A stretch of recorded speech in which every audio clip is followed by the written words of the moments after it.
everyone. It's another weekend, guys, and another chance to spread the Word of God. So, our topic for today is still in Matthew 12:35 to 37, and it's about words or idle words.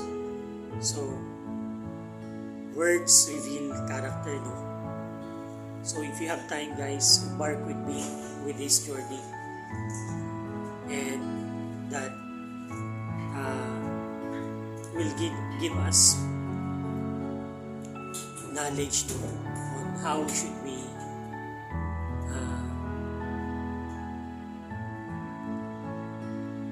walk with our life too. So faith comes with hearing, and hearing by the Word of God. It is very important to listen to the Word of God, as it is said in Psalm 19, Thy Word is a lamp unto my feet, and a light unto my path. Ang imuhang pulong, ang suga, or ang lampara sa akong tiil, ug ang kahayag sa akong dalan. In Tagalog, ang salita mo, o aking Diyos, no? Ang lampara sa aking paa at ang ilaw sa aking daan. So, gives us direction, give us light, so that we will not stumble, no? Or fall into the pit. Pit means hole, butas, lungag. Kung pataka na taglakaw, wala tayo sugat, ay tendency mga hulog ita sa lungag. Especially when we are not aware, no? Or we are not familiar with the place.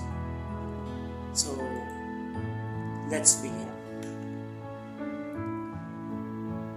A good man out of a good treasure of the heart bringeth forth good things. So, ang mabuting tao no? Galing sa mabuting kayamanan ng kanyang puso, lalabas ang mabuting mga bagay. And an evil man out of the evil treasure bringeth forth evil. So, ang masamang tao naman out of sa masamang kalooban come forth, no? Evil. Come forth. Lalabas yung mga masasamang bagay. Verse 36, it is said, But I say unto you, that every idle word that man shall speak, sinasabi ko sa inyo, sa bawat walang katuturang mga salita, they shall give an account thereof in the day of judgment. So our idle words, no, yung mga walang katuturan, yung mga curses, it's not left, or it is written, no? It is recorded in heaven, no? So we will give an account every idle word in the day of judgment. In verse 37, it is said, For by thy words thou shalt be justified, and by thy words thou shalt be condemned. So kaya napaka-importante to watch our mouth, no? On what is coming out from our mouth. For we are now dead, no? And we live in Christ. Our life is now in Christ when we receive our Lord's forgiveness, His grace and mercy. We are dead means kasi we are going to hell. No? We are condemned to hell. But because God is so merciful and give us eternal gift, no, through through His sacrifice, no, through His death, and now we are living with Christ in our life. So we must shun evil things or any idle words, no, must be a blessing that will come out from our mouth. Kailangan maging full of blessing yung mga salita na nanggagaling sa atin, and to stay away from idle murmuring, yung mga walang kabuluhang salita. So, when it's a time to speak, no, kahit saan ka pa, do not speak, especially with gibberish, yung mga walang meaning, hindi nag-edify ba, hindi nakaka-motivate, hindi nakakabigay ng blessing, no, understanding sa tao. So, shun it. Let's shun it out in our life, guys. And through meditating, hearing the word like this, and through prayers, we should come to the Lord, no, and speak, confess it to God, accept it. If you acknowledge yourself that you are these guys, ganito tayo, kasi lahat naman tayo, halos lahat tayo, very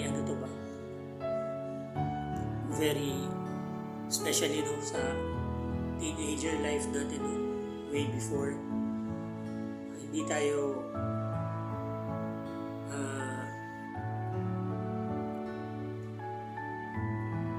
slow to speak ba, and we tend to speak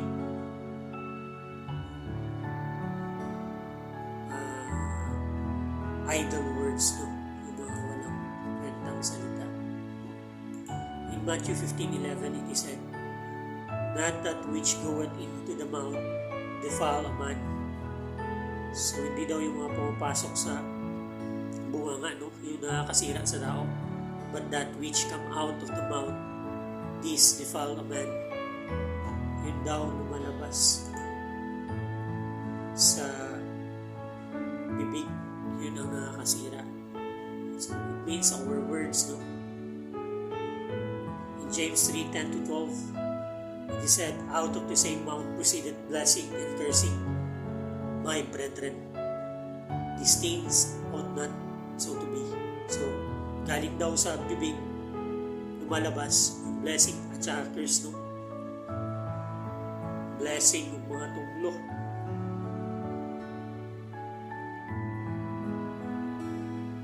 these things ought not so to be, ang sabi ni James, hindi to dapat. That in 11 it is said, "That a fountain sent forth at the same place sweet water and bitter." Ang fountain daw ba lumalabas, no, naglalabas at the same time ng matamis na tubig at mabait. Can a fig tree, my brethren, in verse 12, bear olive berries, either a vine figs? So can a fountain both yield salt water and fresh? So can a fountain, ibig sabihin yung bibig natin, no, is likened into a fountain of water. So pwede ba daw maglabas ang fountain ng salt water and a fresh, di ba? Hindi. So, salt water is curse and fresh water is living life. So, blessing. So, it should be one lang. Hindi pa pwedeng dalawa tayo. We speak blessing at the same time also speak curses ng walang pagdahan-dahan, paghilay-hilay. Dapat we should do in our uttermost to preserve ourselves, to hold ourselves, to speak guile against towards our brethren, to speak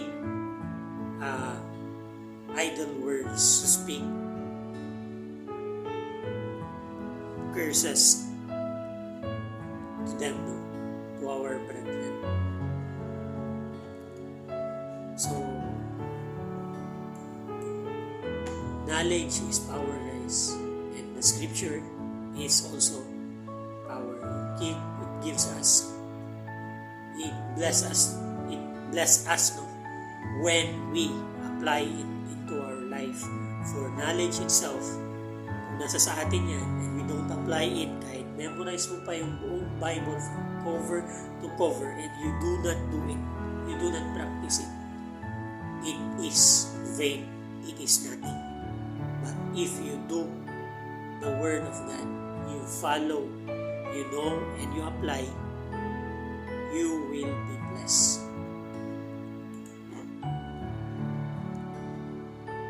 The word of God is quick and powerful. Ang tulong sa Ginoo buhi ug kusog. The word of God is quick and powerful,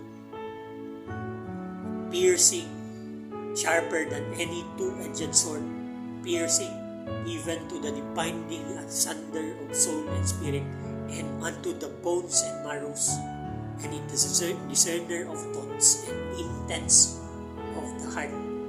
So, sharper, no?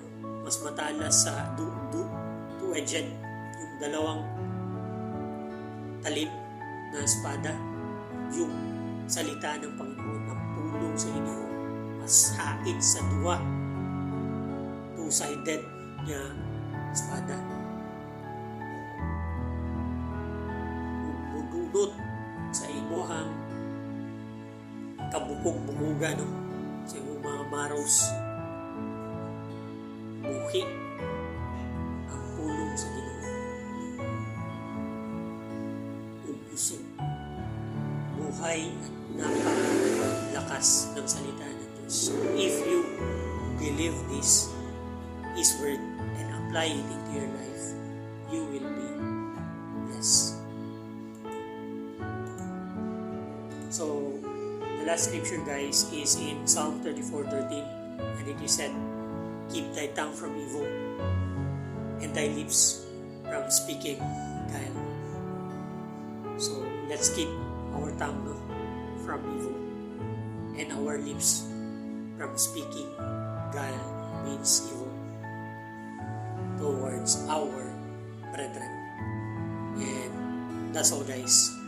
Thank you for listening, and as I always say, let's fear God and depart from evil. Let's be not overcome of evil, but let's overcome evil with good. Mag-ingat kayo, and may God bless you.